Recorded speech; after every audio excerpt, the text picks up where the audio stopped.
D ব্লকের 12 নম্বর রোডে যে বাসাটা, ওই বাসায় আমাদের বিয়ে হয়। বিয়ের কোনো ডকুমেন্ট পেপার মামুন আজ পর্যন্ত আমাকে 4 মাসে দিতে পারেনি। আমি অনেকবার চেয়েছি বিয়ের পরে। সো বিয়েটাও ভ্যালিড করেছি কিনা আমি জানি না, নাকি আগের বারের মতো সেও আমার সাথে বিয়েটা ফেক করলো আমি কিন্তু এখনো জানি না ভাইয়া। বিভিন্ন সাবজেক্ট নিয়ে তার সাথে আমার লাগলো। সে টাকা চায়, মেয়েদের সাথে সম্পর্ক করে, ড্রাগ করে, যেটা আমি তাকে ডিনাই করি করতে। এগুলো বিভিন্ন বিষয় নিয়ে তার সাথে আমার সমস্যা সৃষ্টি হয়েছিল। তার সাথে তার পরিচয় ভাইয়া, আমার একটা ছোট বোন, ওর আর ওর হাজব্যান্ড এর বাসায় গিয়ে ওর একটা জন্মদিনের অনুষ্ঠান ছিল, ওখানে ও গিয়েছিল, আমিও গিয়েছিলাম। ওখান থেকে ওর আমার পরিচয়। তারপর আমরা সোশ্যাল মিডিয়া থেকে কানেক্টেড হই, ওখান থেকে আমরা কথাবার্তা বলি আর কি, দেখা করি, কথাবার্তা বলি, একটা অ্যাটাচমেন্ট ক্রিয়েট হয়। ওখান থেকেই আমাদের প্রেমের সম্পর্ক শুরু। আপনি তো তার অনেক প্রিভিয়াস হিস্টরি জানতেন, তাহলে সেই ক্ষেত্রে জেনে শুনে আসলে কোনোভাবে তাকে ওভাবে করে দেখিনি। আমার ফিডেও কখনো উনি আসতো না। আসলে আমি ওনাকে দেখার মতো তো উনি আসলে শিক্ষণীয় কিছু নাই ওনার মধ্যে যে আমি শিখবো, আমি কখনো ওভাবে দেখিনি। যখন ওনার সাথে পরিচয় হয় তখন আমি ওনার সম্পর্কে দেখেছি, আর সে আমাকে বলেছে যে দেখো, সোশ্যাল মিডিয়া লাইফটা তো ডিফারেন্ট, সোশ্যাল মিডিয়ার বাস্তব জীবন এক না। আর সে ওভাবেই আমার সাথে অ্যাক্ট করেছিল। সে বাস্তব লাইফে আমার সাথে খুবই মধুর করে, আপনারা যে মামুনকে চিনেন সেই মামুন কিন্তু আসলে খুবই হিংস্র একটা মামুন। উনি মানুষের সামনে হেসে খুবই যেভাবে কথা বলে, উনি আসলে এরকম না। সো আমাকে ও বুঝিয়েছে যে সোশ্যাল মিডিয়ার লাইফটা ডিফারেন্ট, বাস্তব লাইফটা ডিফারেন্ট।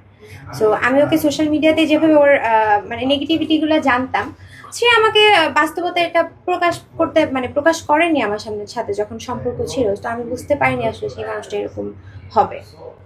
এরপর আপনি রিলেশনে জড়িয়েছেন, তারপর আসলে আপনাদের বিয়ে বা সম্পর্কটা কিভাবে আগে? আচ্ছা, আমাদের রিলেশন যখন কন্টিনিউ চলে, রিলেশন অবস্থায় আমি জানতে পারি সে বিভিন্ন মেয়ের সাথে সম্পর্কে জড়ায়।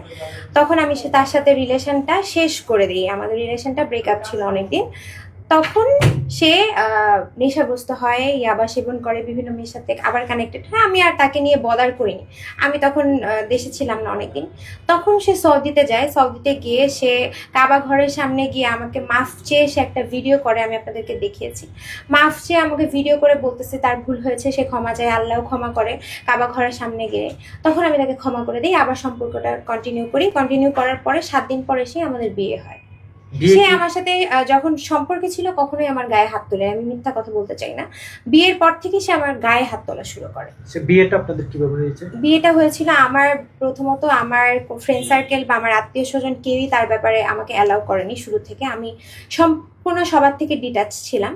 বিয়েটা হয়েছে তার বন্ধু বান্ধব, তার মা বাবা আর হোসেন নামের একটা ব্যক্তি কোর্টে, যে ওকে হচ্ছে বিভিন্নভাবে বিভিন্ন ড্রাগ বা বিভিন্ন কিছু দিয়ে সহায়তা করে, একটা মোহরি। উনি একটা কাজী নিয়ে এসেছিল মামুনের আগের বাসায়। আপনি একজন সচেতন ব্যক্তি, আপনি এর আগে আপনার সঙ্গে যখন কথা বলছি আপনি মডেলিং করতেন, তাহলে আপনি মোটামুটি জানাশোনা আছে এবং আপনার একটা প্রিভিয়াস বিয়ে আছে আমার। বিয়ে আছে। তো আপনি হঠাৎ করে মানে কোনো কিছু বিয়ে হচ্ছে কিনা বা এটা সঠিক কিনা? এখন বিয়ে আমার আগেও যেহেতু হয়েছে ভাইয়া, একই নিয়মে হয়েছে, একইভাবে হয়েছে। কোর্ট রেজিস্টারের যে পেপার থাকে ব্লু কালারের, আমি ওখানে সাইন করেছি। সেম বিয়ে যেভাবে হয় ওভাবেই হয়েছে। এখন আমি কিভাবে বুঝবো যে এটা ফেক না রিয়েল? কিন্তু আমি তার কাছে পেপারস চাচ্ছি, সে আমার কাছে কোনো পেপারস দেয়নি এখন পর্যন্ত। সো আমি একটু এই ব্যাপারে একটু কনফিউজ যে আসলে বিয়েটা কি সে আমার সাথে ফ্রড কিছু করলো কিনা। কারণ বিয়েটা তো তার লোকই ছিল, আমার কোনো পার্সনও ছিল না ওই বিয়েতে। আপনি যে কাজে বিয়ে পড়েছে, আমি কাজের নাম্বারও জানি না, কাজের নামটাও এখন পর্যন্ত জানি না, বাট আমার কাজের ছবি আছে আমার কাছে, ভিডিও আছে। আচ্ছা, এরপরে আসলে আপনাদের ঝামেলাটা কোথায়? মানে ধরেন বিয়ে করছেন সবকিছু তার জেনে শুনে, হ্যাঁ, যখন সম্পর্ক ছিল। ঝামেলা শুরু হয় ভাইয়া বিভিন্ন কারণে। প্রথমত সে তো নেশা করে, তার আচরণ ঠিক না। তখন সে বিভিন্ন সময় বিভিন্ন আমার কাছে প্রিন্স মামুন, আচ্ছা প্রিন্স মামুন বিয়ের পর থেকে ধরেন, যখন আমি বিয়ের আগে যে জিনিসটা টলারেট করে ওনাকে মাফ করে বিয়ে করেছি, বিভিন্ন মেয়ের সাথে সম্পর্ক, বিয়ের পরে নিশ্চয়ই আমি এটা মেনে নিব না। কারণ আমি অন্যকে অনেক স্যাক্রিফাইস করে বিয়ে করেছি। যখন সে মেয়েদের সাথে কন্টিনিউ কথা বলা শুরু করে, কি টাইপের ড্রাগ করে সে সব খায়, সে ইয়াবা খায়, সে আইস খায়, সে কোকেন খায়, মদ খায়, সে সবই খায়। এগুলো কি আপনার সামনে? আমার সামনে খায়, আমার পিছনে খায়। এখন আমি তাকে তো মারতাম যখন তাকে ডিনাই করতাম, তাকে 4 মাস